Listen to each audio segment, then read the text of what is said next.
Welcome back everyone. बात करेंगे trend share के बारे में। देखिए, ट्रेंड का एक वीडियो मैंने आपको बना के दिया जिसमें मैंने बोला कि अगर ऐसा नहीं हुआ तो कल एक अच्छी तेजी देखने को मिलेगी।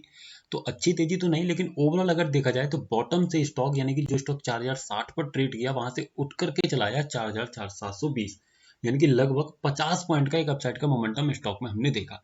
अब स्लाइड स्लाइड करके इसको प्रॉपर तरीके से समझेंगे कि क्या ये मोमेंटम कंटिन्यू रहने वाला है या फिर इस दिन की तरह यहाँ पर जैसे पहले तेजी दिखी फिर स्टॉक 2 दिन अच्छा खासा गिर गया, क्या यही मोमेंटम दिखाएगा। चलिए ऑप्शन चेन पर समझते हैं। इसको समझने के लिए सबसे पहले क्या करेंगे, ट्रेंड का ऑप्शन चेन ओपन कर लेते हैं। आफ्टर दैट समझने की पूरी कोशिश करेंगे। तो यहाँ ट्रेंड का ऑप्शन चेन मैंने ओपन किया। अब मैं यहाँ समझने की कोशिश करता हूँ कि एग्जैक्टली क्या मुझे दिखाई दे रहा है। तो देखिए, ट्रेंड शेयर में जब आप अपना सपोर्ट देखने की कोशिश करेंगे तो सपोर्ट मेरा बना हुआ है कहाँ पर, 4800 पर। लास्ट ट्रेडिंग सेशन में आपको याद होगा 4800 से ये नीचे की तरफ एक प्रेशर क्रिएटेड था 4700 पर, जो 70% के आसपास था। आज यहाँ पर स्लाइड सा इंक्रीमेंट और हुआ, यानी कि ये परसेंटेज 70 से बढ़ करके अब हो गई है 73। यानी कि देखा जाए तो यहाँ थोड़ा सा प्रेशर तो क्रिएट किया जा रहा है, यानी कि स्टॉक में दबाव तो है कि कहीं ना कहीं स्टॉक को रोका जाए ऊपर जाने से। अब इस चीज को और समझिए, यानी कि यहाँ से 5000 पर मेरा रेजिस्टेंस है। अब ये 5000 से रेजिस्टेंस भी दबाव बनाए हुए 4800 पर। यानी कि ओवरऑल अगर समझा जाए तो स्टॉक को दबाव तो ये बनाया जा रहा है कि स्टॉक अप साइड में आ ना पाए।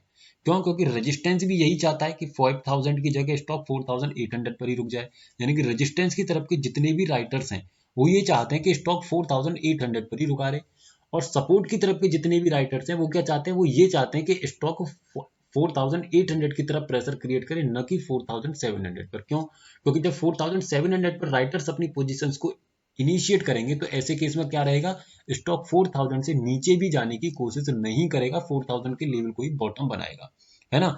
जैसा कि हम देख भी पा रहे हैं, जब हम चार्ट पर आएंगे तो चार्ट पर आकर के हमें ये देखने को मिलेगा कि 4000 का लेवल अपने आप में बेहतरीन लेवल है। क्यों? क्योंकि अगर हम देखें तो देखिए, नवंबर के मंथ में आप यहाँ पर देखिए, पहले दिन स्टॉक 4700 से एबव रहा, एनदर डे यानी कि उससे नेक्स्ट डे भी ऊपर रहा, उससे अगले दिन पूरे दिन 4700 पर एकदम स्टक रहा। आज की भी ट्रेडिंग सेशन में भले ही 4700 से नीचे गया, बट पूरा रेस्पेक्ट 4700 को किया गया। क्यों? क्योंकि यही इसका रीजन है ऑप्शन चेन पर जो क्लियर एंड कट हमें दिखाई दे रहा है। पोजिशनली खरीदारी की बात की जाए तो यहाँ पर थोड़ा सा परेशानी वाली बात यही है कि जो मेरा रेजिस्टेंस सॉरी सपोर्ट 4800 पर है, वहीं मेरा रेजिस्टेंस आने की कोशिश कर रहा है। तो मैं खरीदारी करने के लिए कर सकता हूँ, यानी कि स्टॉक अपने बॉटम पर मुझे नजर आ रहा है, कर सकता हूँ। लेकिन अगर 4700 पर ये परसेंटेज कंटिन्यूसली इंक्रीजिंग रही तो ऐसे केस में स्टॉक 4600 तक नीचे टूट जाएगा। बस इस बात का आप ध्यान रखिएगा, है ना।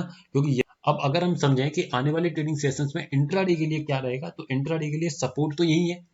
अब इंट्राडे में रेजिस्टेंस मुझे देखना पड़ेगा कि रेजिस्टेंस मेरा किस स्ट्राइक प्राइस पर क्रिएटेड रहेगा। जैसे आज की बात करें तो आज 4700 पर ही रेजिस्टेंस बन गया, और रेजिस्टेंस का रहा बुलिश प्रेशर कहाँ तक के लिए, 4800 पर। तो ओवरऑल अगर देखा जाए तो इस कहानी जो है 4700 से 4800 पर ही अटकते हुए नजर आ रही है। So thank you so much sir. Video informative लगी हो तो लाइक कर दीजिएगा। चैनल पर फर्स्ट टाइम विजिट कर रहे हैं तो चैनल सब्सक्राइब कीजिएगा।